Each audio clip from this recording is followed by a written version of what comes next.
অবশেষে প্রধানমন্ত্রী হতে যাচ্ছেন বিএনপির চেয়ারম্যান তারেক রহমান। 2/3 আসনে জয়লাভ করে এককভাবে সরকার গঠনের এখতিয়ার নিশ্চিত করেছে দেশের অন্যতম বৃহৎ রাজনৈতিক দল বিএনপি। এই সুবাদে দলীয় প্রধান হিসাবে তারেক রহমানই হবেন প্রধানমন্ত্রী।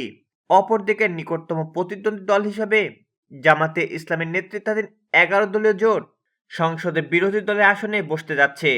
বৃহস্পতিবার দেশের ইতিহাসে এক অভূতপূর্ব উৎসবমুখর পরিবেশে নির্বাচন প্রত্যক্ষ করেন কোটি কোটি ভোটার, যেখানে গড় ভোট প্রদানের হার ছিল 62%।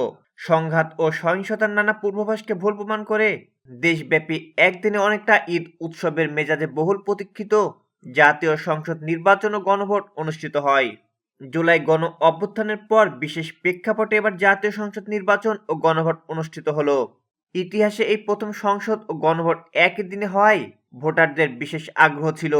নির্বাচন পর্যবেক্ষণে 5 শতাধিক বিদেশি পর্যবেক্ষক ও সাংবাদিক বাংলাদেশে এসেছেন। এছাড়া অন্তর্বর্তী সরকারের প্রধান উপদেষ্টা ডক্টর মোহাম্মদ ইউনূসের প্রতিশ্রুতি ছিল ইতিহাসের একটি শ্রেষ্ঠ নির্বাচন আয়োজন করা। গতকালের ভোটে সরকার প্রধানের এ আকাঙ্ক্ষার প্রতিফলন ঘটেছে বলে অনেকে মনে করেন।